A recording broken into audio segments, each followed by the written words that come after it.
There's also a great statement for Bayern that has been criticized for not giving young players the chance. There's always been discussing why they don't produce players as they did back in the days when they had that fantastic generation with Lahm, Schweinsteiger, Müller. And now they got this young kid back, and there are already discussions around now, will Nagelsmann put him in the squad? I doubt that, but let's see. It's so great to see a young player doing well for them.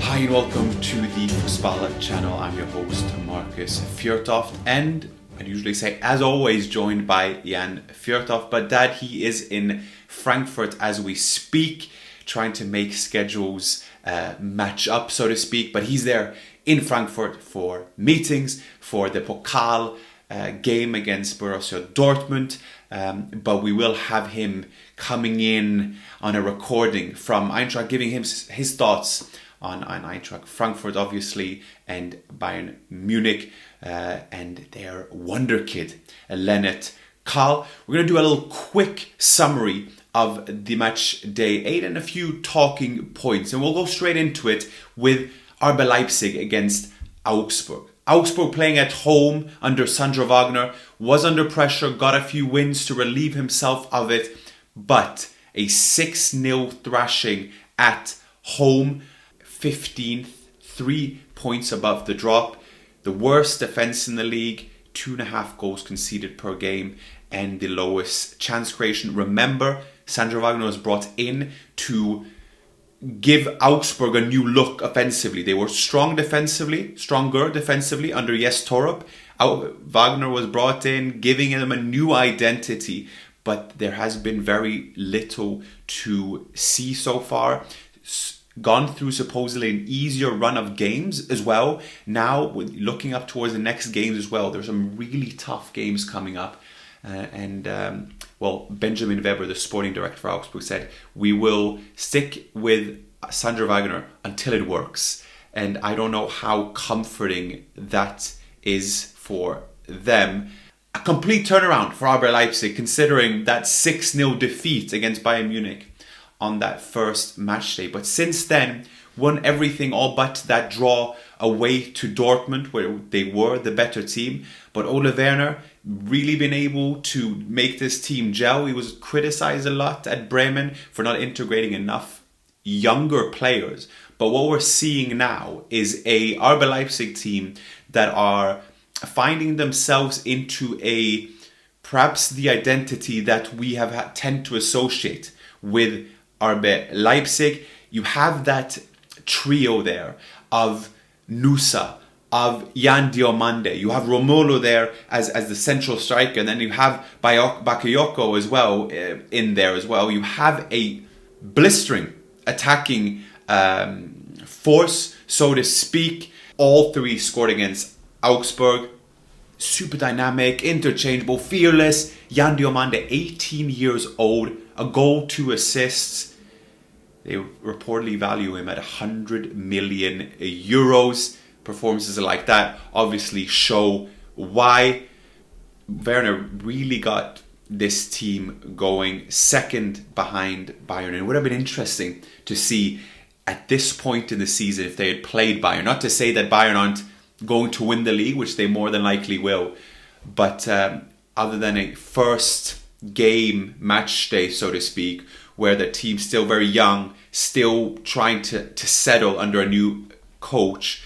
But interesting. And going into that as well, talking about trios. You have Hoffenheim now, and Hoffenheim with that Fisnik Asllani, with Lemperle, with Touré. Fisnik Asllani being linked to Barcelona, Bayern Munich as a backup for Harry Kane. Everything suggests that he will be leaving. Asllani 5 goals plus 1 assist in 8 games. Lemperle 4 goal contributions in 7 since joining from Köln. And Touré, he had 2 assists versus Heidenheim. Now 3 goal contributions this season. Interesting trios there to look at in terms of that next crop of Bundesliga stars there. Asllani, you will see him, like I said, you will see him leave. Jan Diomande, again, 100 million, but 18 years old. And then Nusa, obviously the Norwegian, who Dad and I know well, having seen him in the national team as well, really coming to his own right. He is a fantastic talent, and behind Holland, the main performer for this Norwegian national team during an extremely strong qualifying campaign. Into Bayern then against Gladbach, and with that 3-0 where Gladbach were stubborn following that sending off, they made it difficult for Bayern, but Bayern persevered. But let's talk about this record. 13th straight win across all competitions, equals, betters you might say, Milan's record. They also had 13 wins, but Bayern have a stronger goal difference, and believe it or not, conceded less than that coveted, that infamous Milan defense. Goals from Kimmich, Guerrero, and Lennart Karl. And what a week it's been overall for Lennart Karl. On Wednesday, he became the youngest ever German to score in the Champions League when he scored against Club Brugge after just 5 minutes. Then, less than 72 hours later, he did it again. And what a goal it was against Gladbach to become the third youngest Bundesliga scorer in Bayern's history. Behind who? Jamal Musiala and Mathis Tell. Funny with Lennart Karl, he spent the morning at school before the Club Brugge game. He had to leave early to prepare for the game, and then goes on to score in the Champions League later. A bit of backstory with Lennart Karl. He joined from Eintracht Frankfurt and their academy back in 2022. And with the impact he has immediately, we saw him come to the frame, so to speak, again in the Club World Cup where he got the odd chance. He played against Auckland, as we remember. 15 minutes he spent on the pitch against Gladbach, more shots on target than anyone else. He could have very easily have gotten a second. And it's interesting to see how Vincent Kompany manages him as well. He said that the media will tend to overhype any type of talent that comes in, add on the Bayern pressure in its own right. For Kompany, it's a matter of being able to manage him, develop him. He also has a strong mentor in Miguel Ballack as well, who is obviously got his proven experience, helping him develop his game, his professionalism, and then you get praise from none other than Arjen Robben as well. There will be a Robben-esque finishing to Lennart Karl's goals lately as well, and emphasizing the consistency by which you perform, by which any top player reaching the very top needs to abide by. Early days, of course, 17 years old only, still in school, but signs are incredible for Bayern, who deem him the biggest talent they've had since Musiala, and that is no small feat. With that in mind, and we will go into Eintracht's 2-0 win against St. Pauli, let's send it over to Dad in Frankfurt to get his thoughts on this Bundesliga matchday. So a big travel day for me today, and different meetings means that I have to put my contribution from Frankfurt, and I'm sitting this way because I want you to see lovely Frankfurt. I came here first time in 1998 and I loved always to come back to this city. I'm going straight to another meeting now with Eintracht Frankfurt, and tomorrow for ESPN I'm going to do the cup game between Eintracht Frankfurt and Dortmund.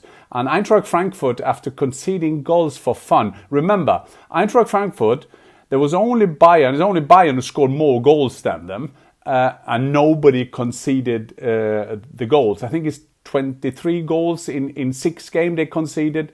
Lost 5-1 to Liverpool, lost 5-1 to Atletico Madrid, won 5-1 against Galatasaray in their first Champions League game. But it's been a roller coaster for them, and winning 2-0 against St. Pauli. I think, yes, 2 Burkardt goals. I will talk more about them soon. But I think for Dino Topmöller, it was all about getting a clean sheet. I think that was very, very important. I'm glad, or every Eintracht Frankfurt fan is glad to see Rasmus Christensen back. Came back with a goal against Liverpool, was not enough, obviously. Ekitike and the rest of the Liverpool boys scored for fun in that game, winning 5-1, as I said. But now beating St. Pauli at home, that was very, very important for them. Johnny Burkardt, I remember when he didn't score the first 1 or 2 games, also had a small injury. People called me from Germany and wanted me to comment of this crisis of Burkardt. Well, what crisis? Now he scored 9 goals in the last 11 games in all competitions. He's on fire. He's a goal-getter. I remember I said to him, calm down. This boy will be good. And I like his passion. I like his run. And of course, I like his ability to score goals. And he's doing that for fun. Got a brace now, and he will compete for the number 9 shirt or the striker position at Germany coming up to the World Cup. I'm going to be interesting to see how much he will be involved in the qualification games coming up now in November. But he will fight with Woltemade, who's doing very well for Newcastle, by the way. Kai Havertz out with a longer injury. It's going to be, hopefully he will be back soon. And Kleindienst, when he will be back from his injury, they will compete for those places up front for Germany. There are places up for grab, and Burkardt is doing ever so well to do that. Well, another guy, 17-year-old Lennart Karl, scored in the Champions League against Club Brugge and scored again when Bayern got their 13th consecutive wins. 1-3. It's unbelievable the role that Bayern are at the moment. Vincent Kompany doing a fantastic job there. Guerreiro, Kimmich getting the other goals. But a young 17-year-old Lennart Karl is doing well. Lennart Karl, doing properly, Ian.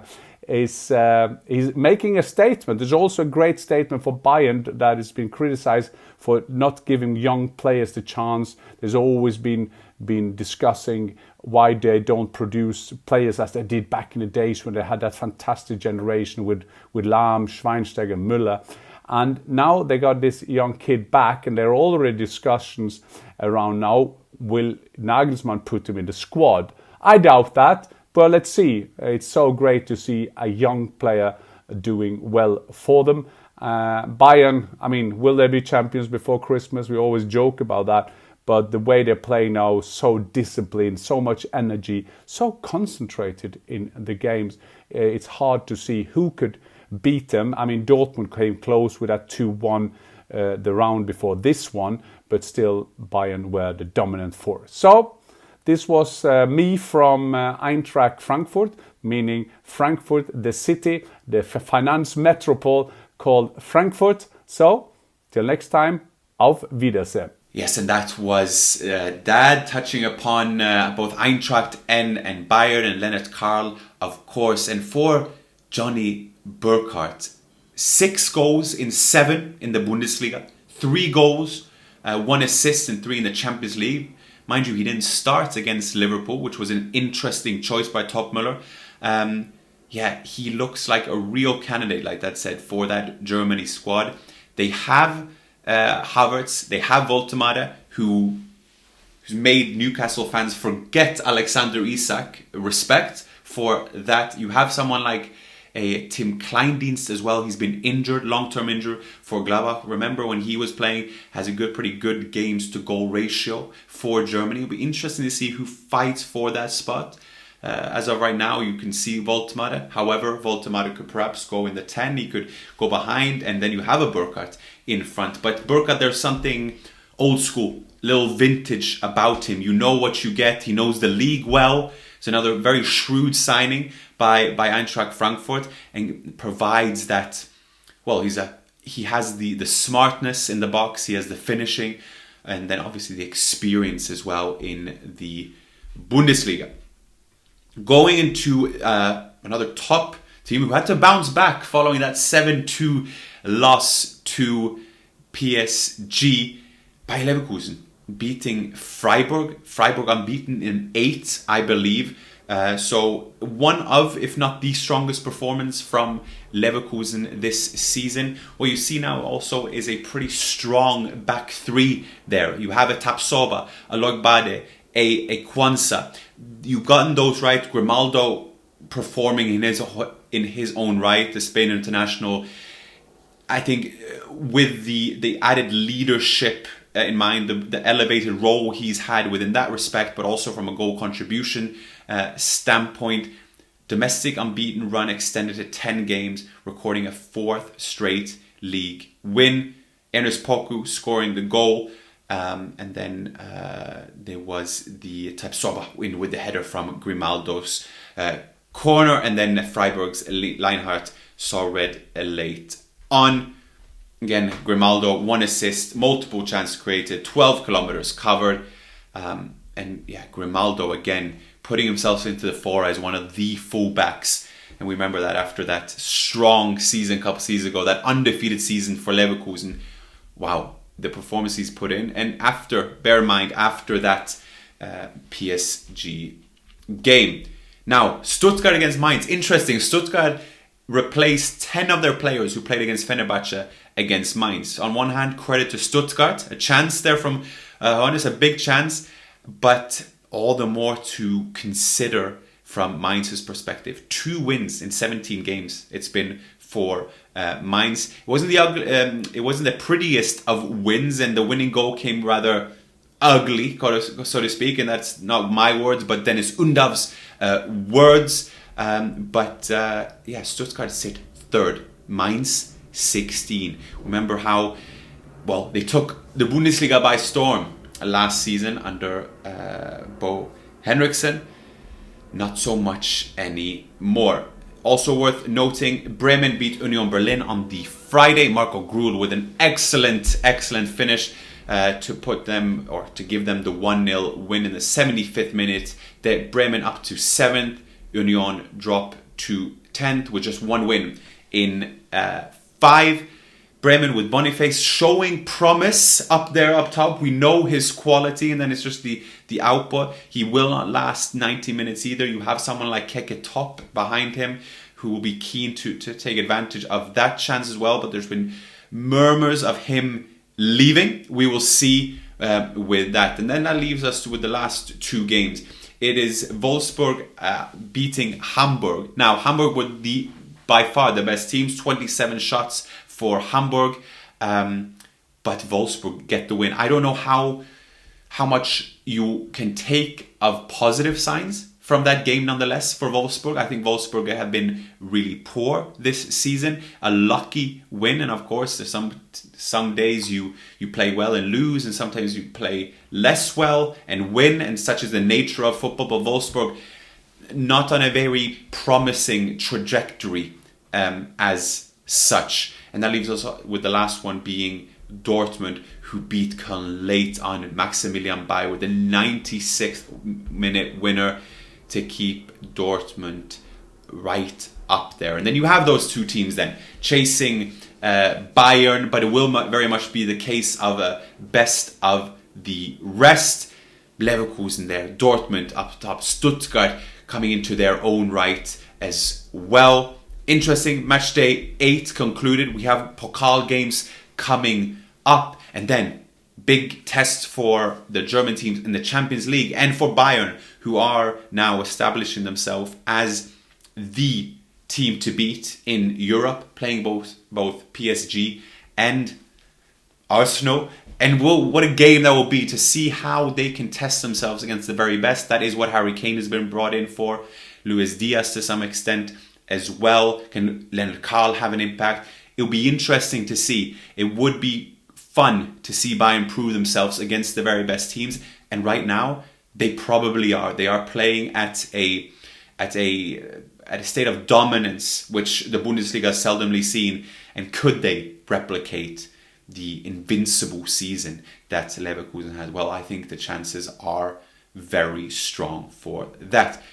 That concludes the summary of this match day 8. We will be back with an exciting feature we will be conducting on Friday. We have a special guest that we hope to share more with you later on. But for now, enjoy the Pokal week, and auf Wiedersehen.